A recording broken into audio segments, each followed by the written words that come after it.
Yes, and it's frustrating me right now. This is not the day I want to change. Okay.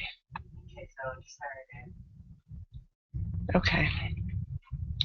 So what we're gonna do? Where's my link? You know how they usually give you a link to send out?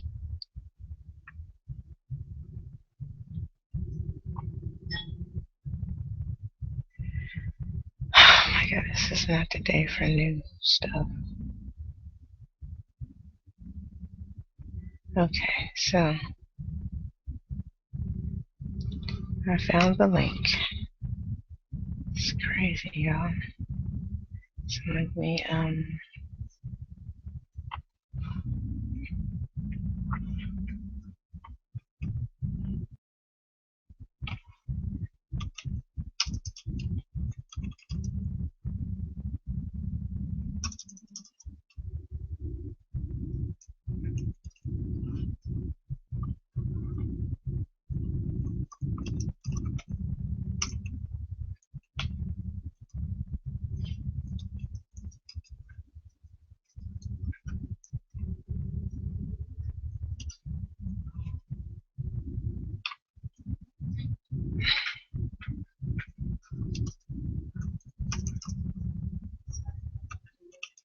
hold on.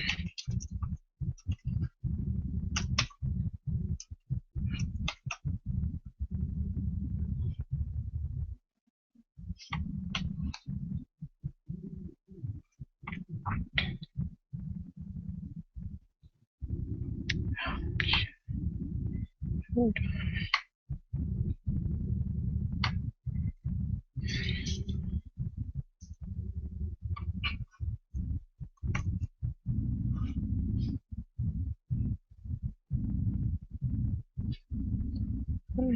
Is there a link?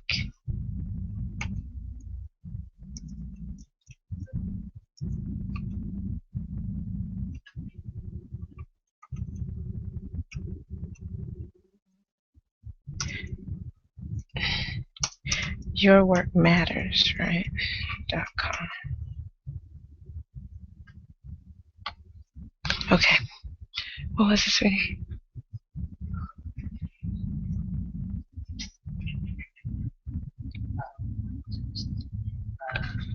Yeah.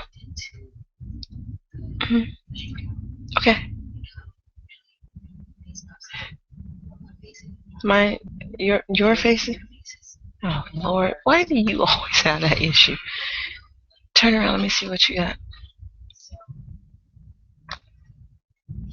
Oh my goodness.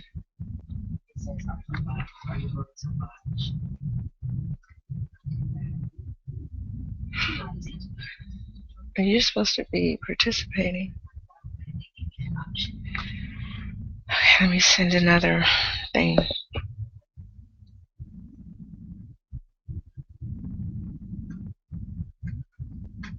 Okay, go away thing. This thing.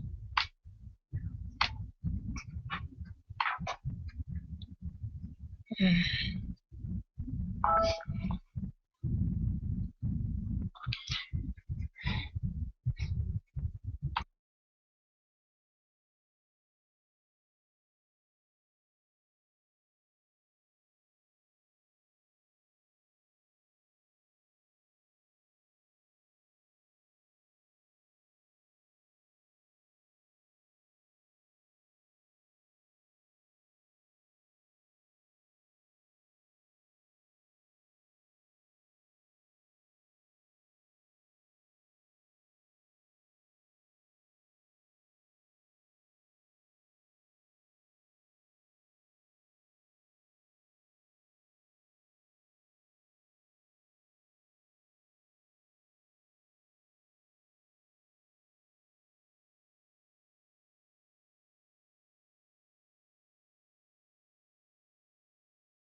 All right, you guys. I think we're finally getting this thing going.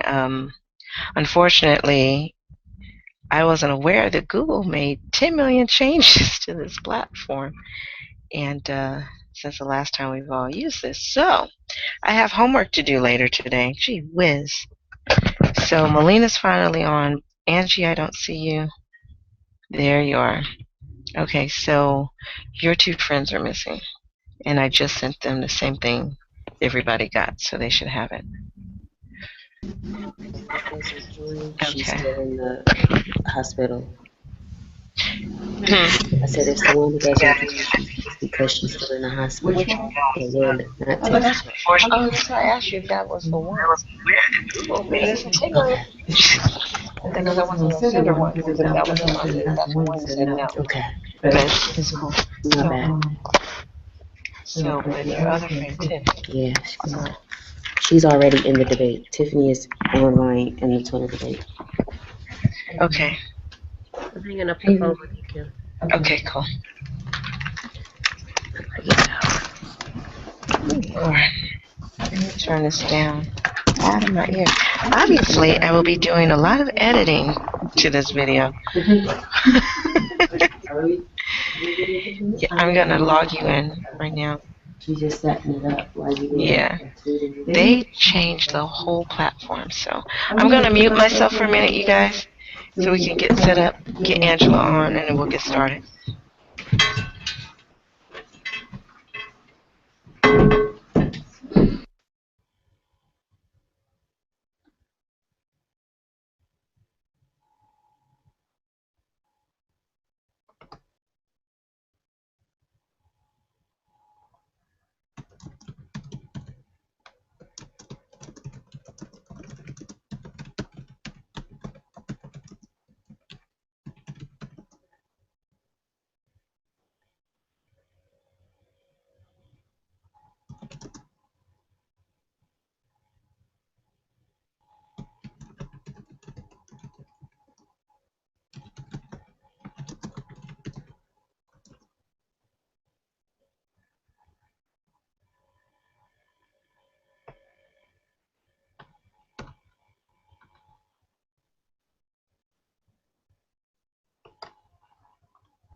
Okay, you guys. Melina's gonna get everything started while I get Angela set up over here. And so basically, we're gonna be. Why is there an echo? Basically, we're gonna. Too close. Well, I won't be in a minute, so don't worry about it. You will. Anyway, just check the Twitter line and just have the conversation about some of the things you're seeing on the Twitter line for now. And then once we're done with that, then we'll bring Angela in, and then we'll have the debate with Angela. Okay? Okay. Can everybody hear me? Yeah, I can hear you. Can you hear me? You know what? Here, hold on. I'm gonna trade with her. Can you guys hear me? Yeah. I can hear you, Angela. Yeah, I can hear you. That's why you're the echo, because you're using the overall mic. You don't need to be doing that. Oh, so I can just take these headphones off? That does you no good because there's no mic in it. Sweet. The mic needs to be confined in that area.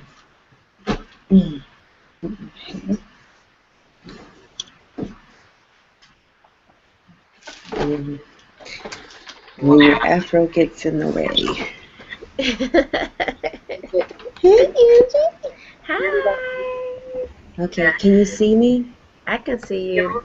I can't. I only see your I used to see your face. Can you guys see me? Yeah. I can hear you. Yeah, I can hear her. You can't see my face? I can see her. Melina, you can't see my face? No. Okay. So. Oh, so I can just take these headphones off. That does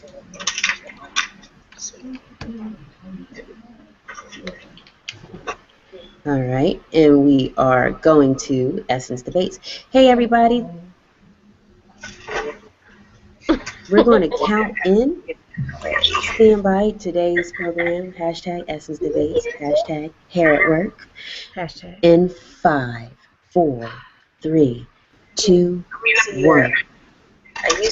Thanks for joining Lipstick Radio this afternoon / this morning, wherever you are on the coast, left coast, right coast, wherever you are, you're where you're needed the most. It's your girl Melina Lawrence hanging out with our girl Angela Artist. Yo, Angie. Hi, how are you?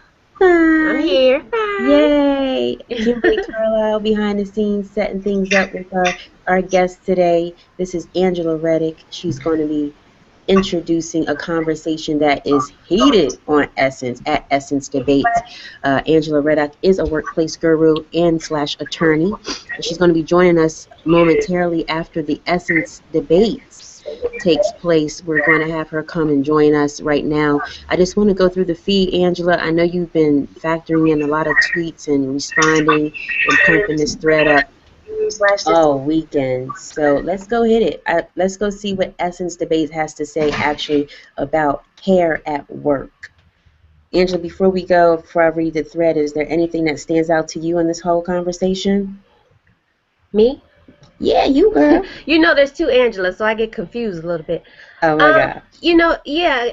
One of the biggest things that I'm looking at is that a lot of people made a personal choice to go natural, which is a beautiful thing. And you know, you wonder sometimes what dictates professionalism at work. And I think it's up to the employer and whatever their policies are as to what constitutes okay natural hair. Because I've been in some places of business where, you know, the styling of it could have been more professional opposed to the fact that it's natural. The natural part of it, it's awesome for me or to me, you know, as a client coming in. But the styling of it, sometimes it may be a little bit much for what you're looking at in the place where you're working.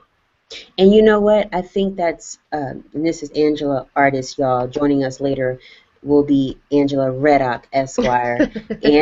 and also in that, to your point, Angie, for the workplace, we're also having a guest join us out of New York, Tiffany Crawford, and she actually she's an entrepreneur and works in corporate America. She's a female engineer in tech. I'll give her a proper introduction when she joins us, but more importantly, I've watched her hair go through so many different phases as a Black woman in corporate America, as a consultant, and as an entrepreneur / artist as well. So I'll be interested to hear what all these women have to say once they join the conversation. Right now, and again, they're behind the scenes joining and taking place within the Essence debates. And right now, I just want to read you how Essence start off. So at Essence Debates on Twitter, they basically started off after greeting the co-host, which is Angela Reddock, as well as AfroBella. And AfroBella is known as Patrice. She's a beauty blogger, but Patrice Grell-Yursik and beauty blogger. Just check her out on Twitter. You guys join this conversation as soon as you can because it's awesome. And it's just an important conversation that we as Black women grapple with. Our hair, our appearance, beauty. And I'm going to take this back to what I said first, which is what Essence is asking at Essence Debates about hair at work.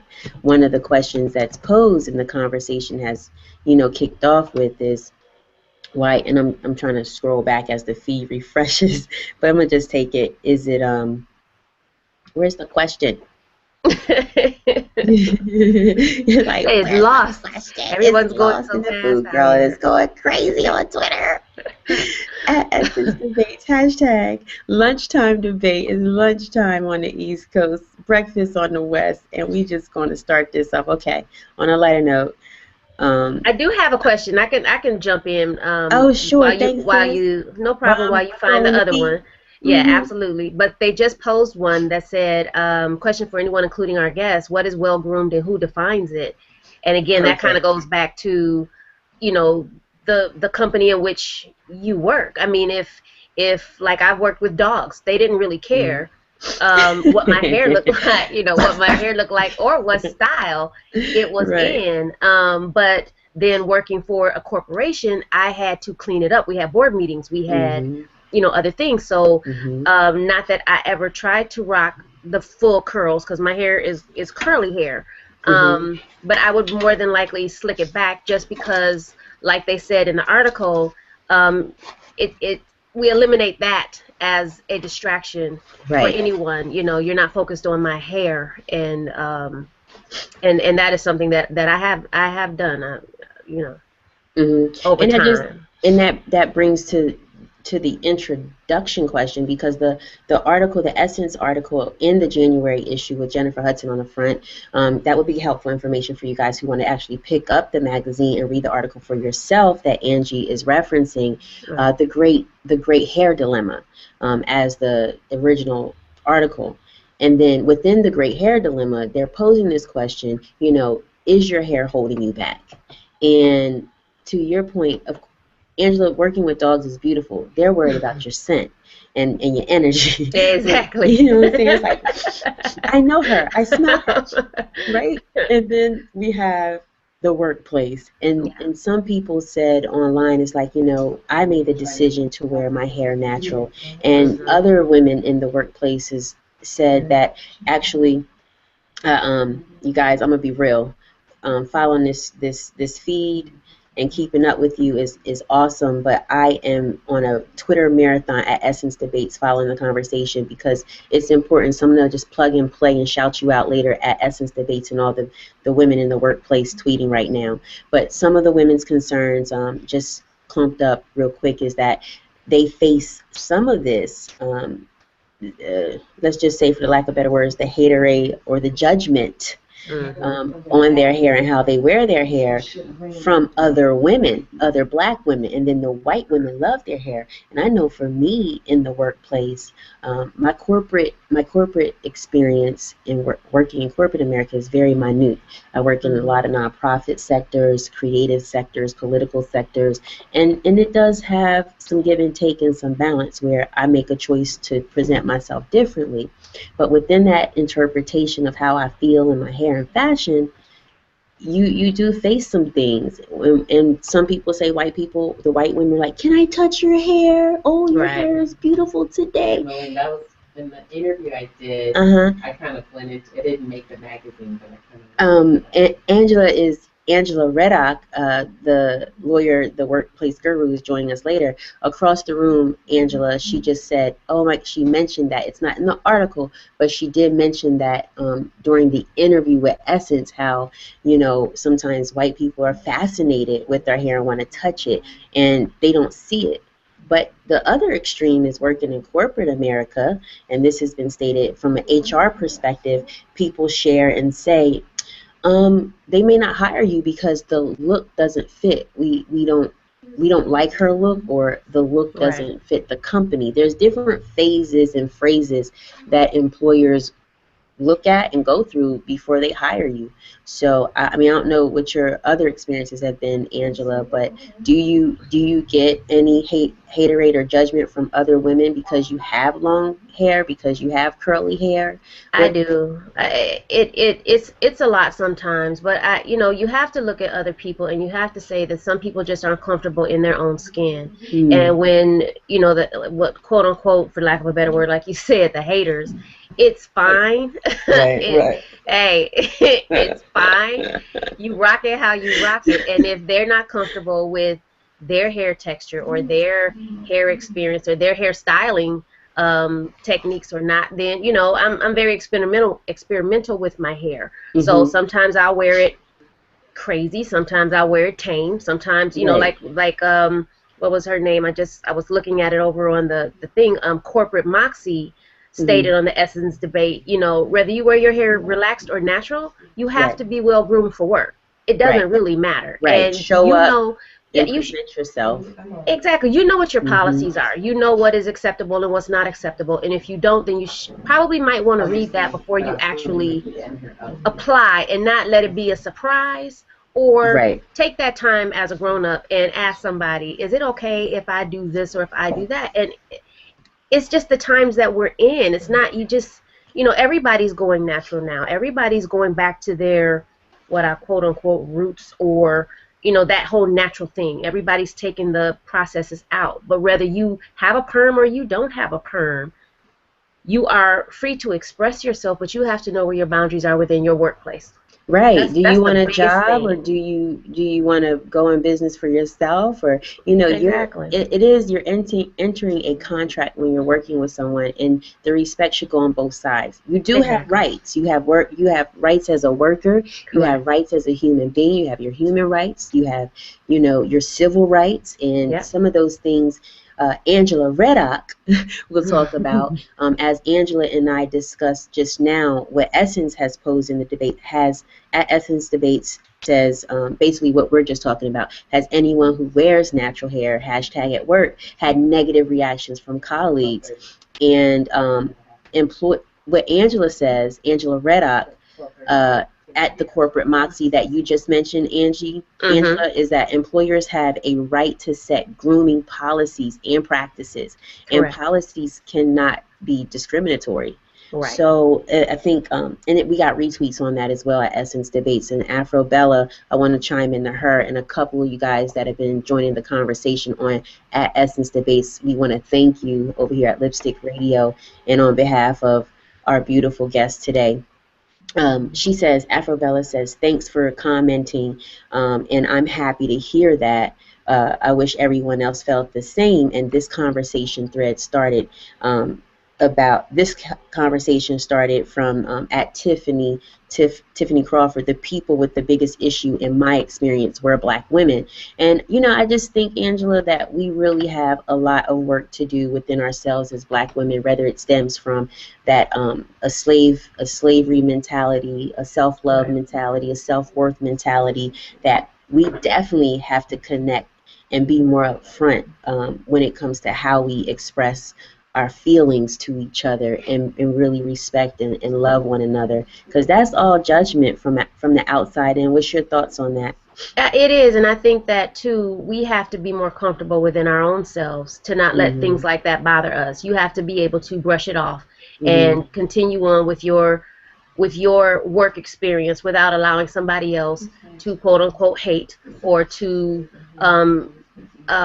transfer the energy that they have regarding what you're expressing on you for the, that shouldn't be a barrier for you in your workplace. It shouldn't even be a hindrance for you in your workplace. But it really depends on how you really see yourself, how true to yourself you're being, or if you're trying to make a statement opposed to being true to yourself. You know what I'm saying? Yeah, especially the artistic women in the world. Right. I feel like we all have our inner artists, but a lot of, like, I'm very eccentric, but I'm political, I'm social, entertainment. You know what I'm saying? It's just Right. so many facets, so many pieces, as Lettucey says, at Lettucey, you know, pieces of me. Everybody has so many different pieces and parts. And I think something that I would like to ask Angela Reddock when she comes on, and everybody joining as well, is, you know, how the workplace, the culture of corporate America has shifted, because, you know, we're entering a new dimension.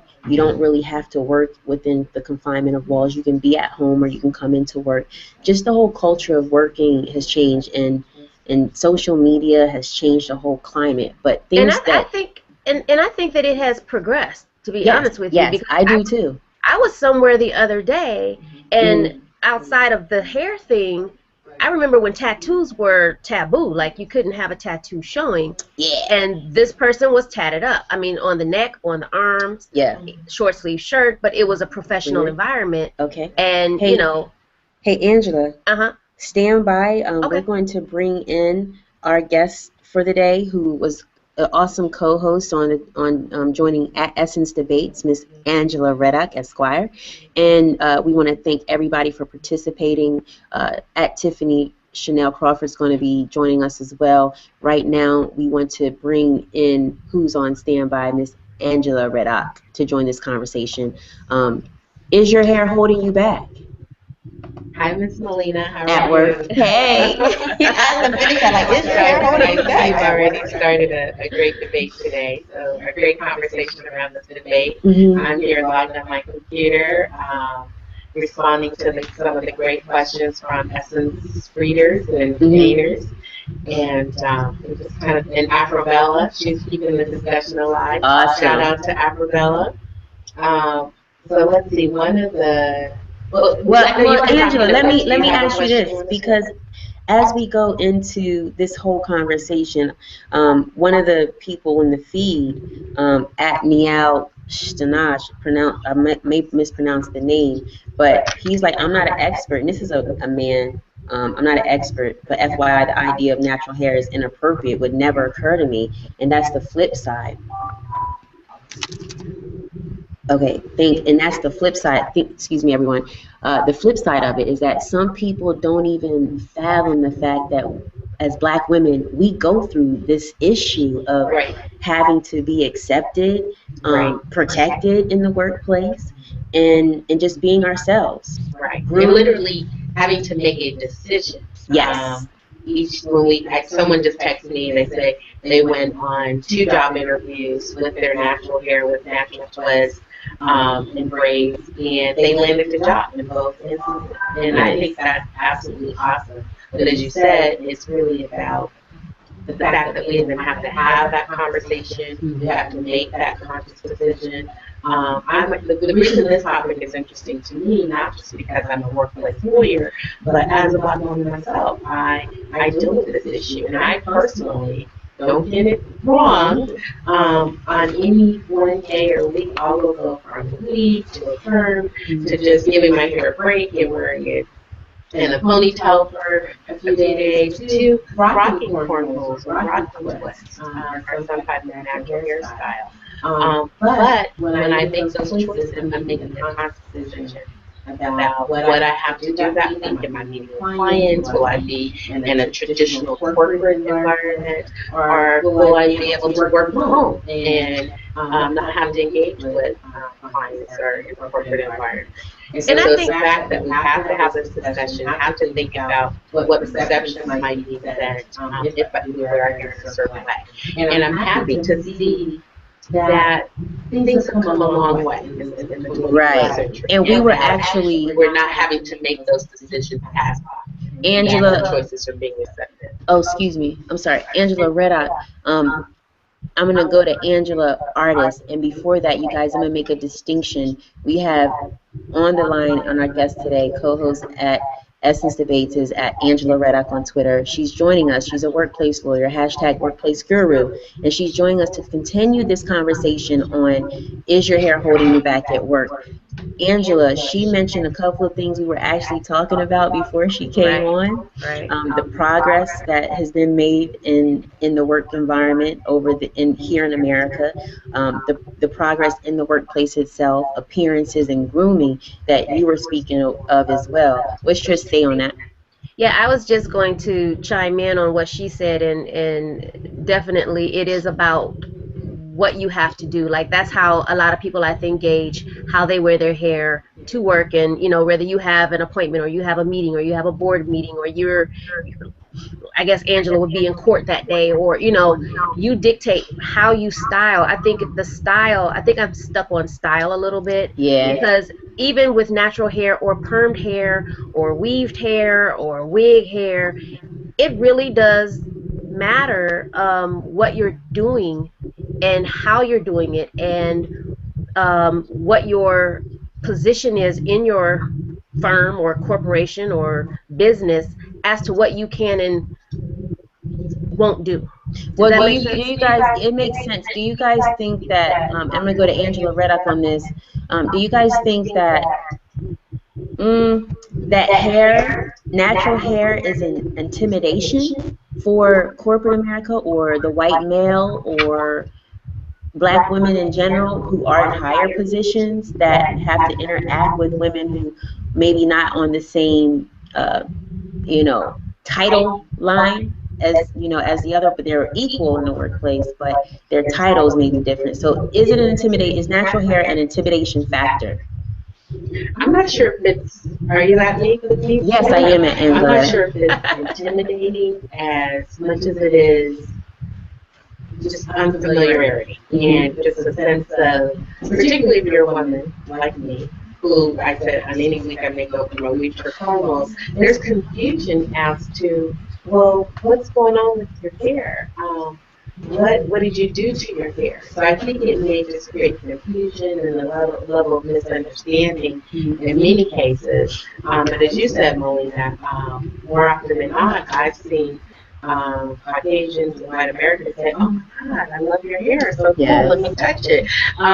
So I think some of the Don't put your hands in my hair. Right. Some of the perceptions we have about natural hair as Black women are, socialized, and we have learned or become a part of our psyche growing up about what's appropriate, what's not appropriate, what's perceived as better in a larger society, and we've carried those perceptions with us into the workplace. Now, certainly, with anybody, whether you're Black, white, any race or ethnicity, if you come into the workplace, particularly if you work in a traditional corporate environment, or you work in a restaurant, or you work somewhere where your appearance is important, whether you wear your hair natural or whether you wear your hair in a style that may not be seen as professional, the employer is likely to have concerns about it. The same with tattoos, the same with how we dress. This issue carries over into so many areas of workplace issues about general grooming standards. And so, going back to your question, I don't think it's necessarily, it could be intimidation in some environments, but I think it's really just a part of this larger cultural question and issue of folks just not understanding each other and not quite understanding what's going on when you walk in and your hair is a way that's not mainstream. How about you, Angela? Angela Artist. One of the things that I was thinking about when I was researching this and reading the article, I know that we're talking about natural hair, but then you look at other nationalities and they also have natural ways about wearing their hair. And if we're going to use it as self-expression, then does that mean that someone can wear their hair longer than they're supposed to because that's what they feel like they want to do? Like men, they could wear their hair long. Caucasian men could wear their hair in mullets if they chose.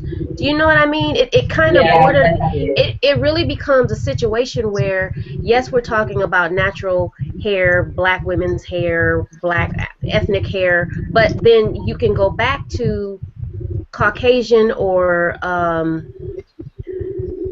any other nationality who decides that they want to find a root, or just want to wear their hair in another kind of way, or even wear the colors in their hair now, because that's trendy. Well, but is that okay?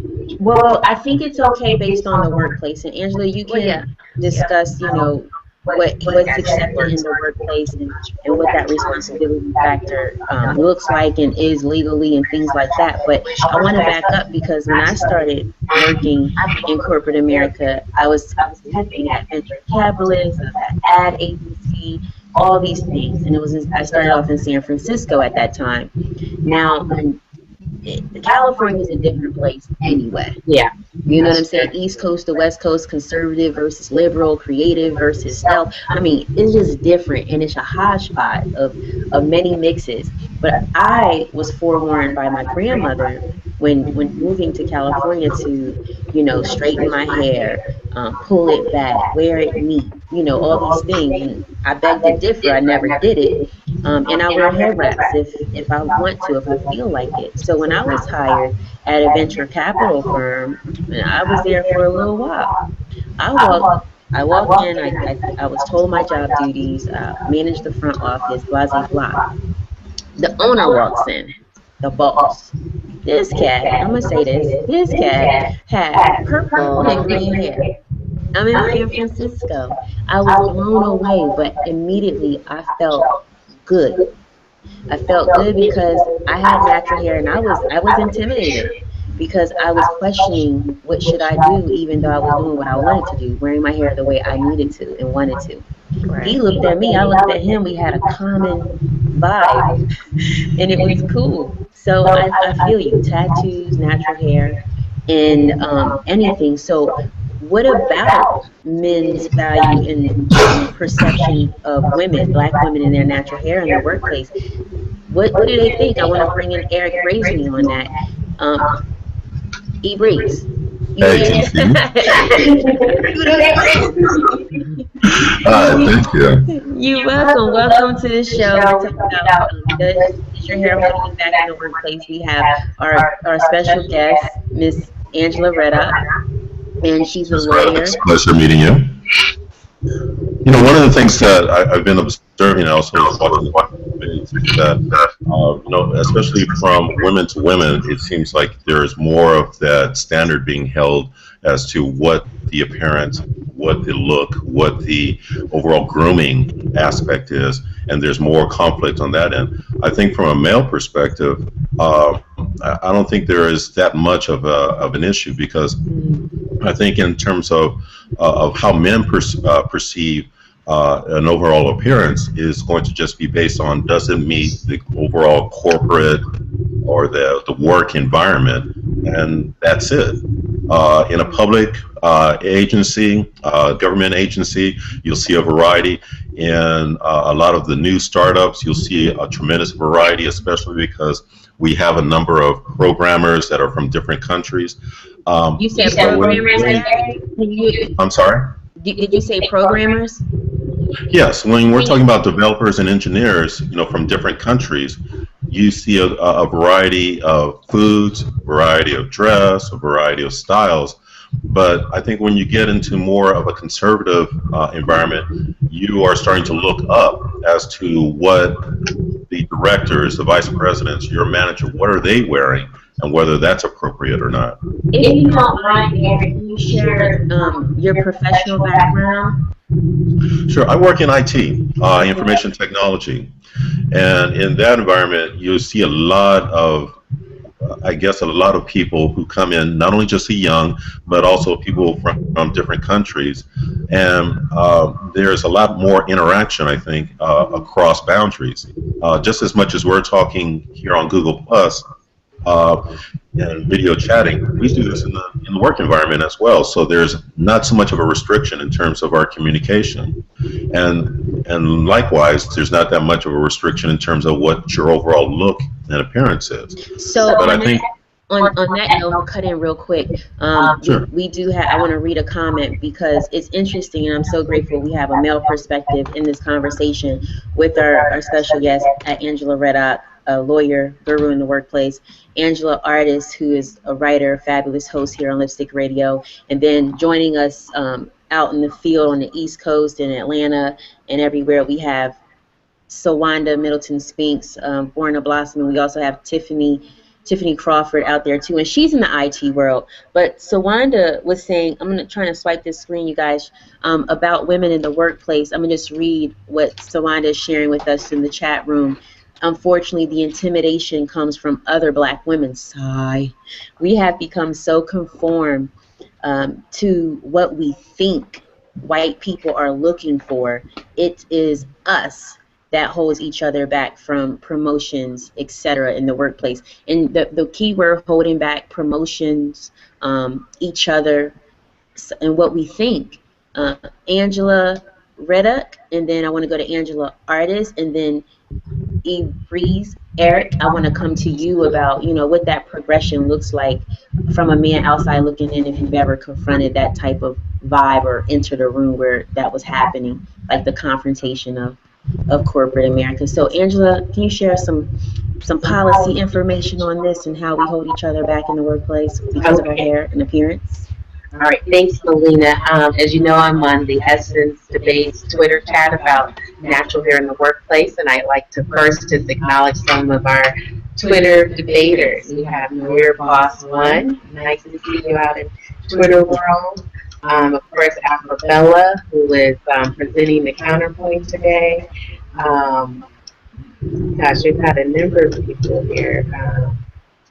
Camille Robbins-Reed at Mirror Boss, who I just mentioned you, and so many others. So thank you for joining us today. So at the crux of this is, what are employers able to do legally?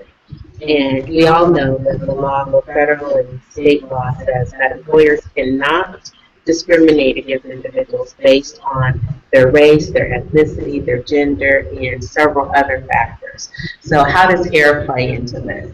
To the extent an employer if you're wearing your hair in a way that is unique to who you are as a Black person, a Hispanic person, an Indian person, whatever your race or gender is, to the extent an employer makes a decision related to your employment, whether that be hiring, promotional decisions, firing decisions, and any other decisions, specifically because of how you wear your hair, and you cannot, and that's unique to who you are biologically, then that decision would be discriminatory.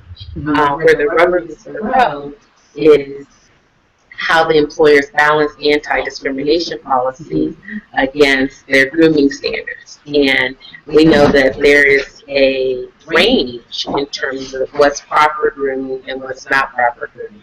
So, Melina, I'm looking at your hair, which is fabulous, by the way. Thank you. As you say, you work in creative environments mostly, but I could see if you were to go in a traditional law firm or accounting environment or bank, somewhere that's considered kind of, corporate, white collar, corporate red, then some questions might be raised as to whether that fits within the grooming standards. And I can see you making an argument, well, this is my natural hair, this is how it forms, this is how I choose, I'm unique, this is how I choose to wear it. And that's ultimately where the rubber meets the road as to whether that is accepted. And I would say, you would have a good argument that the hairstyle you're wearing is who you are as a Black woman. But then they may ultimately decide they can't do anything because of the anti-discrimination policy. But then the question becomes, is it held against you in some way when you go for that promotion, when you're sitting with that client? Do you win or lose the client because of how you're wearing your hair? And that's where, and it's not an easy question to answer, it's a case-by-case question, but at the core of it is, no, an employer cannot discriminate against you based on your race or gender or ethnicity. And then the question of how we wear our hair becomes a question of whether our hair is somehow related to our race or our ethnicity. And I know that, thanks Angela Reddock, workplace guru, joining us here on Lipstick Radio. Another thing is, I'm going to go to Angela, but as we discuss that conflict of interest at times in the personal choice of showing up at work and how you're wearing your hair natural, we do have a male joining this conversation. So Eric, I'd like for you to think about Something else I'm pondering in my mind is when brothers wear locks or twists or braids. But before I get to you, Eric, Angela Artist, and I know we have Tiffany Crawford hanging out with us as well as Sawanda Middleton Spinks. So Angela Artist, let me hear from you really quick. I think for me personally, I know that the initial question was walking into a room and whether or not you have had a certain kind of feeling about it. And for me, I think I've always been comfortable in my own skin. And however, I am not a rule breaker when it comes to, or a rule challenger when it comes to what someone's policies are. I work for them, therefore I conform to what it is their policies are without, causing friction with that. And that's just me. Everybody may not do that, but I challenge in other places, so the battle becomes something else. Me and my hair and my choice of clothes, it conforms to where I work. I know that when I was in corporate America, the one thing that was the bigger thing for me was the colors. I'm a color person. So clothes-wise, I was bright colors at board meetings. I wasn't black and blue and brown. I was red and royal. Right, it has. But back in the 90s, it was like, wow, whoa, who's the, whoa. But as far as my hair goes, I have always had natural hair. I used to do perms all the time, but it was still in a style. I go back to the style again. It was still in a style that conformed to what the organization that I worked for required. So, go ahead. Oh, that was it. And Eric, how about you? I've known people who, when they first come in, when they first interview, they would have their natural hair. Speaking from a male perspective, men would come in with natural hair, clean shaven, just so that they have almost that vanilla appearance. But once they're in, then you can see, okay, well, I can see what the environment is like, and then I can start wearing the twist, or, wear a beard, or, just to see how far I can go in terms of either wearing tats or having my earring displayed or whatever. But when you're first trying to make that initial appearance, you're always going to be wondering, what am I being judged on? What is this company looking for? I'm trying to present, my best in terms of their perspective, but also in terms of what I assume their perspective is of what my appearance is. I know for women, I've heard a number of times where women have cut their hair or have permed their hair, wondered at whether they should do anything to their hair because they are concerned about that. And it's the same with men. I think as soon as you come in, we're probably judged to a lesser standard in terms of our appearance, but we still have to look at, okay, what are those factors that are holding us back? We already know that the skin color may be one, but is it our hair that also is something that's different? And just as Angie was saying, is that, okay, if I don't come in the black, the blue, the brown, will they consider me less than an adequate candidate for that position? Okay. I'm curious, Eric, what, as a black man, when you see a black woman with her hair, wearing her hair natural, whatever style that she's rocking, what do you think as a black man? What's your perception of her as a woman or a girl? What's your perception of a woman rocking her hair natural? It's confidence. If they are able to be as individual and as confident as they are in their appearance, more power to them. I think that you see so many people try to conform that, to whatever standards that is being expressed by their company, that sometimes you don't see that diversity. As I mentioned before, I'm in IT, so you see a tremendous diversity of people. But still, what you want to, appreciate in people now, and you see it more often now, especially in IT, is that people will wear different clothing, will eat different foods, and they will dress and have their hair differently. For black women, I think it just is another expression of themselves in terms of saying, yes, I know the environment that I'm working in, but this is who I am, this is what I wear, and this is how I express myself on a day-by-day basis. I'm not trying to, stand out or try to be any different. I'm just expressing who I am. I don't see it as that difference. But I'm a black man, I don't see how somebody who's not familiar with our culture might see it differently. Right. I have a question for our workplace guru, Miss Angela Reddock. So do you feel like, or do you think that someone who comes into a workplace with one look, like they, let's say they've been there for a few years, they've styled themselves appropriately, and all of a sudden they decide to jump outside of what the box was that they came in, and then feel like they're being discriminated against because now they decide to go full on. Let's say they do Melina's hair and they're used to doing what mine looks like right now, and for where they were, it may be jarring for them. Would they really have a case towards discrimination if all of a sudden people, how does that work in the workplace if I decide I want to crew cut? I mean, that could be major for somebody. You know what I mean? Yeah. Where does the discrimination start and stop at? Where do the policies start and stop at? So it's kind of like flip mode, Angela Reddock from Angela Art. This is kind of flip mode, going from curls, straight, beautiful straight hair, curls, still natural state, to what you have here, afro to locks to anything. Yeah, let's say I decide to go Angela Davis, and my hair is like out to here because it's really long. So instead of, and this is how I wear my hair normally, it's slick back. So it's as conservative as it gets. So I'm going to go Angela Davis at work.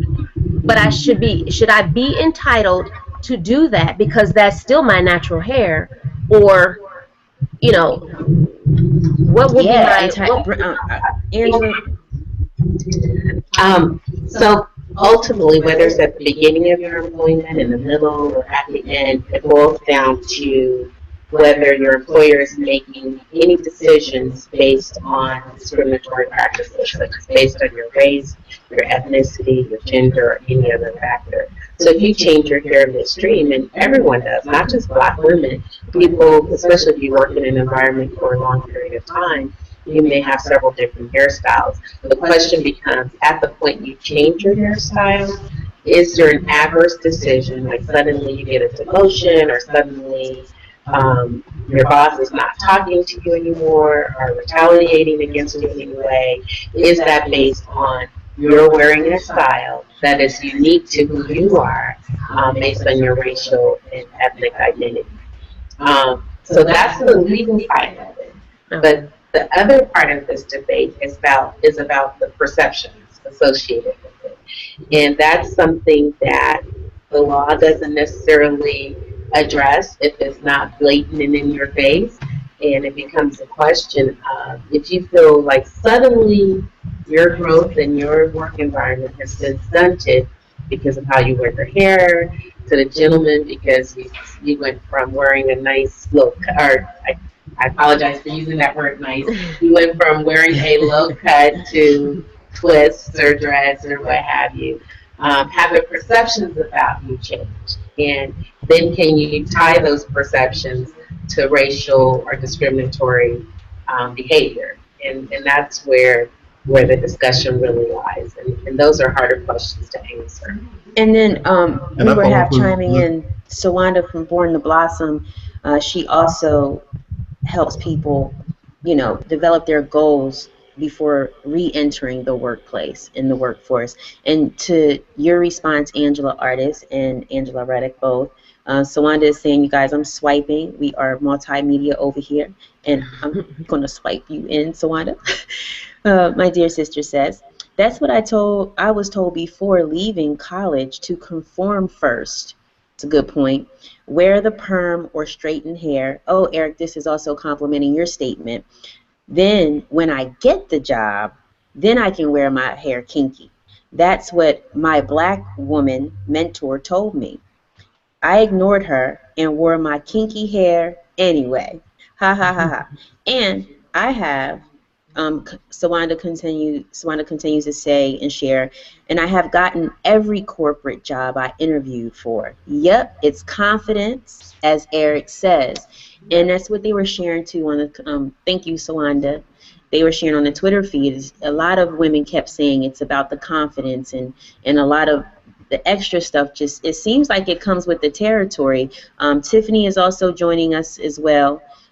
But I will ask everyone, does this perception and this attitude and this mentality just come with the territory and we should accept it and just keep on moving? Do you? Or do we address it? We're addressing the issue now, but how do we literally, I'm going to go to you, Angela Reddock, how do we first address this type of issue and dilemma in the workplace of wearing your hair natural and really being judged for it before, during, or after work?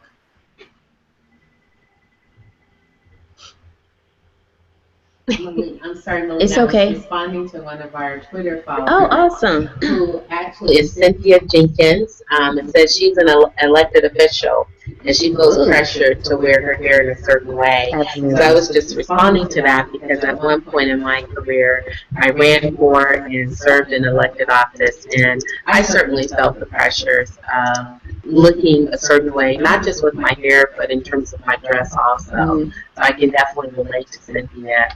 But I would like to take this moment, Melina, this is someone you know, and send a shout out to our California State Senator, Holly Mitchell, who was just recently elected to the California State Assembly. Yes. And Holly Mitchell, formerly an executive or president and CEO of a well-known nonprofit organization here, has worked for a congressional staff member, and she ran for office with her natural hair and still has her natural hair. She would be the first to say that many people said to her, in order to get elected to this seat, well, previously her assembly seat, you have to change your hair. And she didn't. So there certainly are success stories and stories where people have not given into what we believe may be roadblocks to success. And I definitely applaud that. And I think ultimately, as I said in the Essence article, it's an individual decision. And some individuals. You guys, can you hear me? I can Yes. hear you. Ms. Reddick is frozen, it seems. Yeah. Oh my goodness. You guys, can you hear me? I can still keep talking. How, Go ahead. Eric, can you hear me? Yes, I can. Can you hear me? Yes, I can. Melina, can you hear both of us? We're facing some technical difficulties. Oh, there she is. She's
Okay, to I see. get. There we go. Here we go. We're back. Okay, we're back and we're live. We're live on Google Hangout. Thank you so much, ladies, for hanging in there and standing by. We were talking about that's hair, the perception of hair, and intimidation in the workplace. Angela, we were coming to you after listening to Angela Reddock, who is hanging out with us, the workplace guru. What's your take, Angela?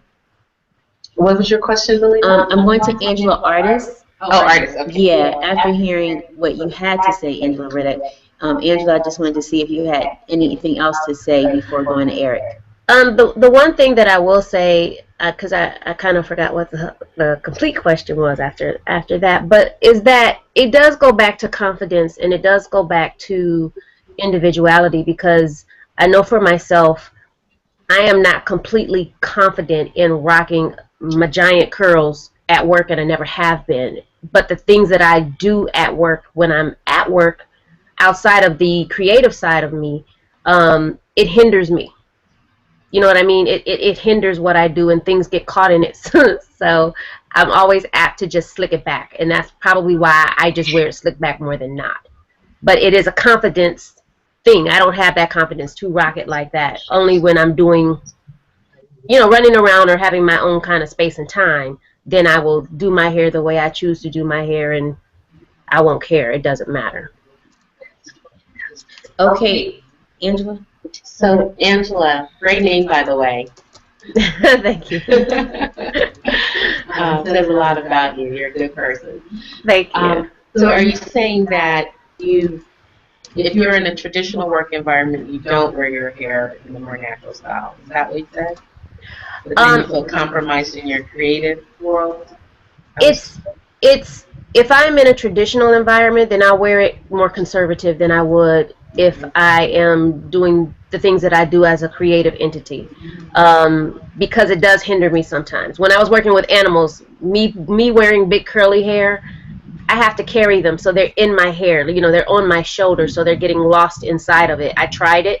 It didn't really work for me too well. So those kinds of things have always hindered me in the things that I do. Or even with the corporate job, my confidence level back in the 90s was not what my confidence level is now. Now, yeah, I'll wear my hair however I feel like wearing it, because that's me now. Well, what about Angela? What about, because in this case, we're talking about feeling comfortable with your bosses, aside of just the convenience of having the ability to wear your hair the way that you're comfortable with. Right. When you have to face your superiors in the workplace and, respond to how and what they are giving you, whether it's verbal or nonverbal. I've never had a problem that I know of with my appearance at all. I haven't had those kinds of issues as of yet. Let's put it that way, as of yet. But I haven't had that problem. Melina, there's so many directions that this conversation can take. I'm looking at Angela, and I don't know if this is true. We've never met in person, but it looks like you may have what some might consider "quote unquote" good hair. Naturally curly, and I know Sawanda can't. Like right now, I have some added curly hair to my hair. This is not good hair. You can tell you're good hair. But is that true, Angela? Yeah, I do. So, and the reason I ask that, because when we say natural hair, it depending on our grade of hair, that discussion can go, any direction. So I imagine, Angela, even when you were working in the traditional environment and you wore your hair natural, it still wasn't perceived the same way as Melina's great natural hairstyle may be perceived. So, and then right here we have Kimberly. Have you guys seen Kimberly today? She's got a great natural style. Like, Kimberly, did they see? Our producer here today. And it's great, but it's a different texture than Melina's or my hair natural. So it's an interesting discussion in that depending on the grade and quote unquote quality of our hair, there still may be certain perceptions. So the term natural hair in the workplace is very broad and has so many different levels and factors to it. But I would submit that Angela would still have a different experience than Melina. So are we talking about So then are we talking about natural hair in the workplace from? Okay. I'm trying to find my words. Right. Go ahead. I'm trying. Okay, so bear with me and please do not kill my Twitter. So are we speaking more? I hate to call it extreme, but more ethnic. Right, so you're defining the terminology. Yeah, I'm trying. I'm trying. That doesn't make it seem like we hate ourselves. Yeah, I don't want to shut anybody. I don't want to shut anyone. Oh God. Leave it to me. Leave it to me. The Essence article was attempting to discuss natural hair that is not necessarily doesn't appear to be blended with hair from other ethnicities. Like even finding the language to have this discussion, right? And not hair from the 1800s or something. Right. But I think it's thinking of traditional, or what we might consider kinky hair, Afro-like hair, hair that represents our African roots. I think that's what the discussion centers upon. I gotta jump in here. Yeah, because only because how should we talk about what's the right non-offensive way to have this discussion? Yeah, like what I'm hearing is a few things. And with the workplace / corporate America / progressive / creative workplace accepts varies. We get that. But in this moment between Angela and Angela, I'm hearing the configuration of styles. For example, how Angela artist wears her hair, curly, long, full, beautiful. How I wear my hair in a fro. I don't know how Tiffany's hair is right now or Sawanda's as far as style, but that's the key word, style. Like I could have Bantu knots, I could rock two strand twists and just be crazy, or I could just pull it all back and have an Afro puff. So it's what I'm hearing and what I receive when entering workplaces, media companies and things like that, creative or corporate, is that people do respond, and this is, it does convey a statement and / question. People respond in the workplace. I'm gonna go to you, Eric, after this, to your hairstyle, because you could have a really nice hairstyle with locks or whatever, and be very cultured. There's a lot of beef going on at BET. An executive was fired. And it was sure it's BET and not BP? BP, excuse me, BP, thank you. Where the executive was fired because she was too, between her hair and her attire, it was too cultural. And she should have only wore it during Black History Month and yada, yada, yada. But it was her hairstyle that set people off, in how they responded. So we can wear our hair natural, but does it have to be, the style have to be safe? And what is that? Like, what does that mean? And why do we really have to go through all this as a Black woman in the workplace?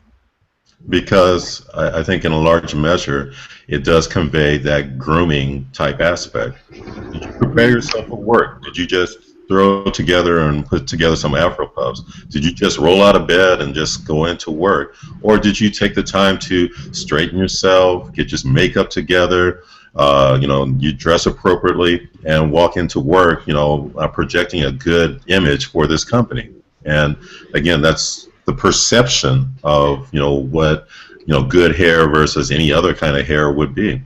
Right, and on the good hair, Sawanda did. I told y'all that's her eerie word, good hair. So Sawanda said, she was like, yes, all caps. Natural hair for kinky, all caps. Women hair. Not going to kill you, Angela. Yes, you're right. More ethnic. And so the whole, good hair, I'm just going to keep it 100, and I can go to Angela Reddock as far as style and the grooming. Eric, you brought up a good point. but it is about, I still think it's about perception, but deeply rooted, I feel like it's a massa mentality of who we answer to, not just the paycheck and not just the work environment, but the deeper issue of just accepting Black people for who we are in our totality and loving Madam C.J. Walker for inventing the straightening comb. And so the dynamics is we shift the way who we are outside. I don't Well, know that about the brings up internal a things well, sometimes. that It brings up depends a on the question woman. that I had for Ms. Riddick. Was something that Angie had mentioned. You had talked about what's taking place in the corporate environment, but when I'm reading in a lot of corporate policies, it extends way beyond just your work. Sometimes it's, the style of dress that you have. Women are supposed to wear this, or, no wife beaters, or, you won't say that, but it does address a certain style, as well as, how are you going to conduct yourself outside of work, especially if you're a manager. Your attitude or your mode of conduct. How much does hair also play into that in terms of, a company being able to dictate what you're able to wear or how you're able to act outside of the workplace?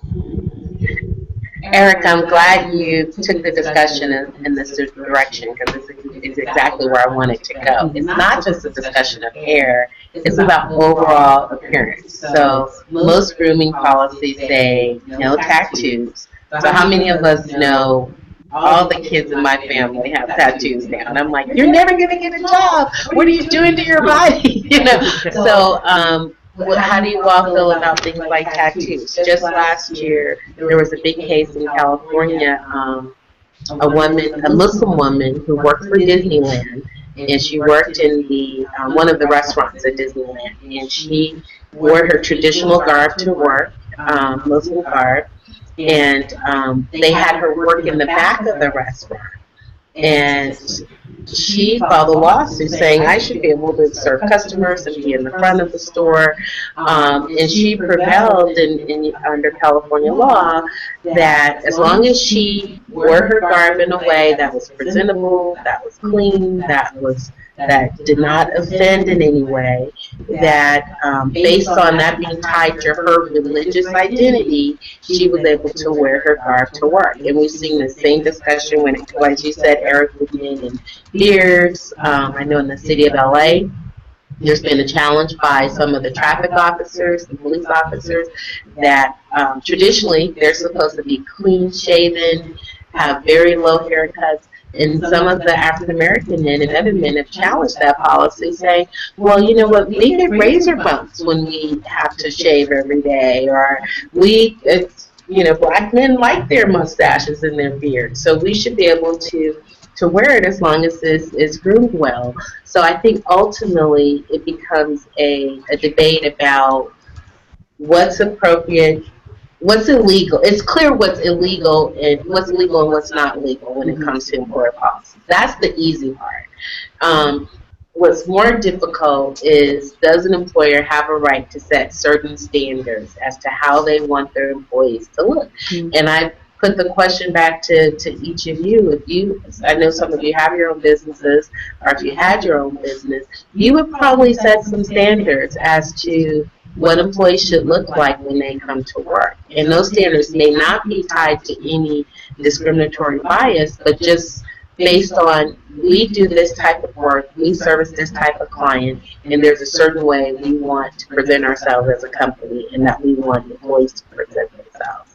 And I think it's proper for any employer to do that. It's not proper for an employer to cause you to do things that really compromise who you are biologically, or who you are based on your intrinsic beliefs, such as your religion. And so it's finding that perfect balance that keeps people like me employed. No, And the things, Angela, go ahead. I agree. I mean, if I had a situation where I was actually hiring people, I would have a standard depending on what it was they were doing. And, I'm pretty liberal. I'm pretty open-minded. It wouldn't be very stringent, but there are some things that I see just walking around life that I know that if I had my own situation where I was hiring people to go out and interact with other people on my behalf, it would have to look a certain way. And I think employers should be able to do that. It's their company. You are representing them. You're not representing yourself at their company. That's not how this works. So if I have standards, yeah. And then the other point that's in right now, Sawanda is chatting and basically said that I'm paraphrasing, her whole point is it's not just that she wears her hair kinky. You know, she loves her kinky hair. It's about showing up and doing the work.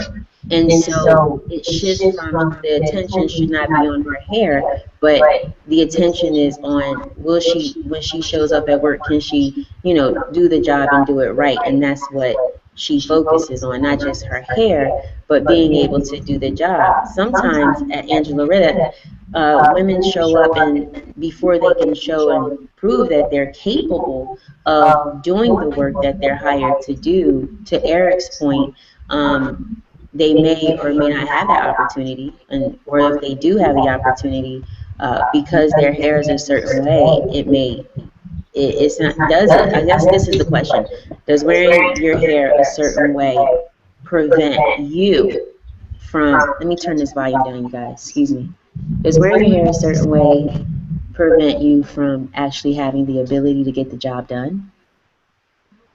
Do you know? What do you think?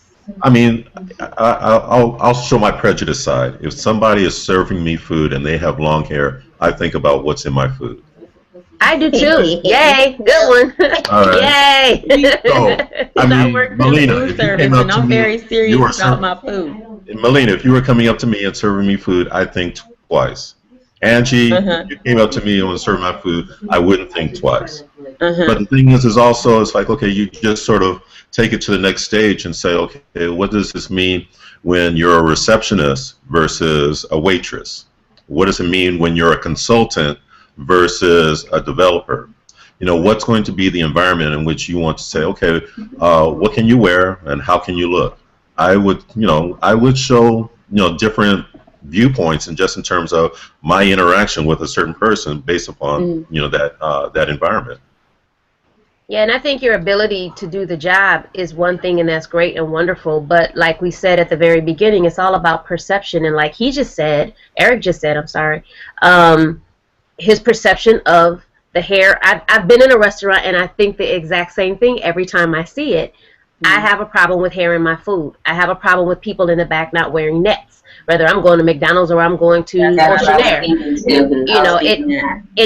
It bothers me. So that would hinder you in a job, but yet and still the employer could say it's fine for her to wear her hair like that. And on that note, I want to jump in here real quick. Because we got to wrap this up. This conversation is so good, and we can always continue the conversation of, is your hair holding you back in the workplace? This is the great debate, the hair dilemma. And this article is this conversation is stemming from an article written by one of our guests here online today, lawyer, Esquire, lawyer, workplace, Angela Reddock. And you can join this debate, continue to follow this conversation offline on her blog page, which is Your Work Matters, correct? Angela, can you share this information with us, please? Yes, you can follow me at Twitter at Angela Reddock, or at my blog, your-workmatters.com. Sweet. And I'm going to circle back to joining in online, hanging out with us right here on Google Hangout for Lipstick Radio. We have Angela Artist in the ATAO. Thanks for having me. I really appreciate it. We have Atlanta's my second favorite city, by the way. So oh, wow. Angela, shout out your Twitter, please. Say that again, I'm sorry. Can you shout out your Twitter? Angela Artist, Twitter at Angela Artist, and you can also find me at www.angelaartist.com. Oh, sweet. And hanging out with us in the chat room is Miss Sawanda Middleton Spinks. And you can follow her you may not see her face, you guys, but if you're chatting, at Sawanda, at Twitter. Born to Blossom, and on Facebook, Sawanda Middleton Spinks. Eric Grizzly, please shout out your Twitter or contact information for our guests. Sure. You can reach me at eBreeze on Twitter. You can also reach me through my website, booksofsoul.com. I'd love to have everybody weigh in on that site.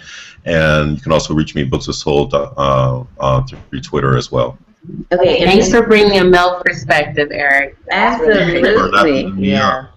And then for Tiffany Chanel Crawford, you can hit her up. Tiffany Crawford. Follow her on Twitter at Tiffany Crawford. This has been a dynamic conversation, you guys. It never ends. It never stops until we have equality in the workplace, total equality, whatever that looks like, whatever style that is. Stay groomed is what I'm hearing from this conversation. No matter who you are and what you rock in as a natural hairstyle, you have to groom yourself, and those are part of the basics. For the laws and more information, hit up Angela Reddock on her blog, Your Workplace Matters. Thank you for joining us. Follow me at Melina Lawrence on Twitter, at Lipstick Radio as well. Thanks to our girl Kimberly Carlisle. Thank you all for joining us at Essence Debates. Thank you so much to everyone chiming in. And you know what to do. Stay true. Peace. Thanks, Melina. You're welcome. Thank you to our guests. You're wonderful.